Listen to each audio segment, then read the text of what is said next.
Good morning. What's going on, YouTube? BD Kane 721. It is Monday morning, the 26th, and as one of my favorite YouTubers out there says, Monday is not my favorite day of the week, but I'm going to make the best of it. So this past weekend, I went to a show. I mentioned it in one of my last videos. Went to the Burbank Show. This is probably like the fourth or fifth show that they've put on.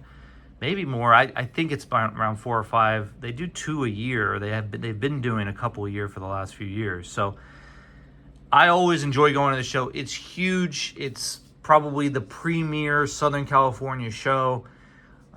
It might even be the premier California show. I don't know much about the Northern California show market, so I just know down here it's the one that everybody looks forward to. I was able to get away for a day and go spend several hours at the show.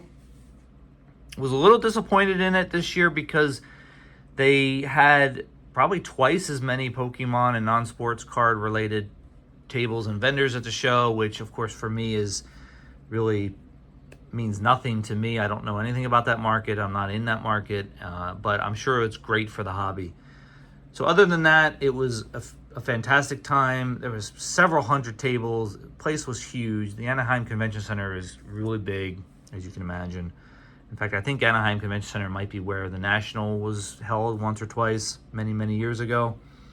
And I can see why. So I wanted to just show the things that I purchased. I did submit one card to PSA, which I won't get into in this video, and when I get that card back, I will talk more about that. That'll be a dedicated video for just that submission. So, I did one thing that I never thought I was going to do. I saw a vendor at the show that I've seen at several other events around Southern California before. I have created some kind of friendship with this vendor because all he does is sell unopened product, and I always like to buy stuff from him. He always gives me better prices than his sticker prices. So I asked him what he would sell me one of these boxes for, and he gave me a really good price on it. So I thought, what the heck, even though I made so many comments about this product at the video that I opened up one of these boxes before.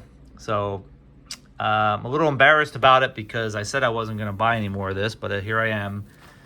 I bought one. It's one of those monster boxes again.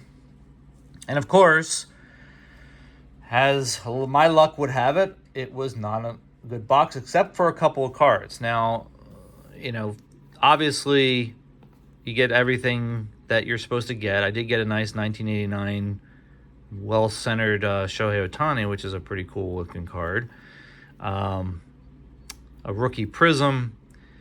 Of course, the Ray Wave that I got was non-rookie, and then all of the X-Fractors were all, here's Manny, were all non-rookies. So once I saw the first one, I knew it was going to be another bad box and was hoping for maybe something to save the day. Luckily, I got a box that had a numbered card in it. Ended up being a numbered rookie card, which was better than average, I guess, for Luis Matos. To look and see what kind of year this guy has had. I don't know if he's up with the team or not and playing. I think he is. But it's one of those Aqua Ray Wave cards, numbered to 199. So not terrible. But the card that kind of saved the box was an X-Fractor of Aaron Judge, which will be a buyback, candidate for next year or for this year. Because I can't imagine him not winning the MVP. So that didn't pay for the box or anything like that, but at least gave me a better feeling about buying that box at the show. So, all right, what did I pick up?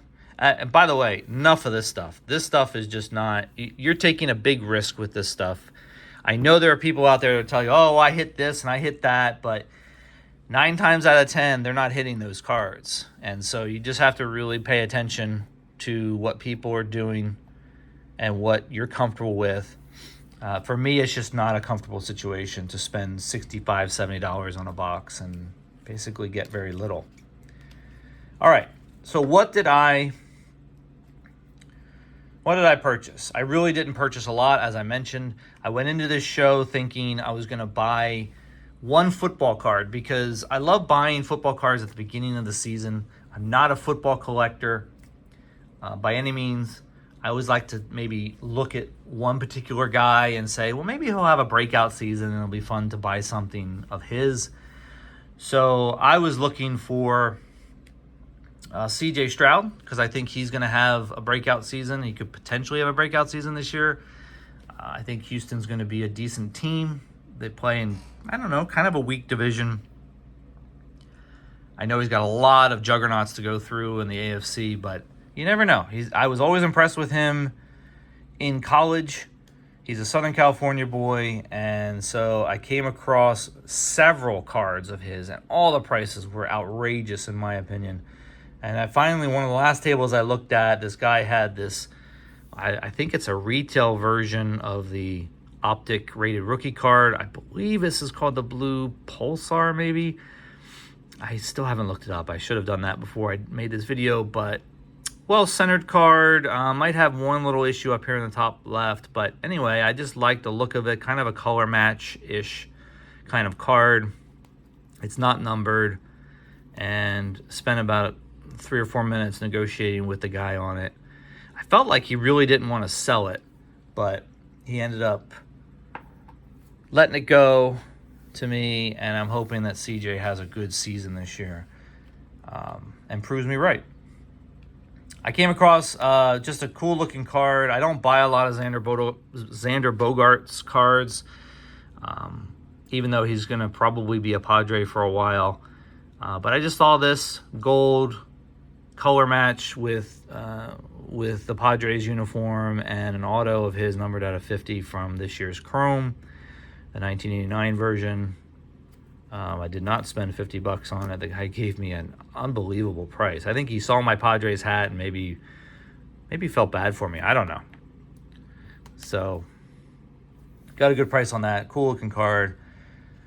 And then I just saw this in somebody's case randomly and thought it would be a nice little thing to add to my collection, and that's this Topps Finest Orange of Bobby Witt Jr., numbered out of 25. In fact, it's number 1 of 25, and that was the deal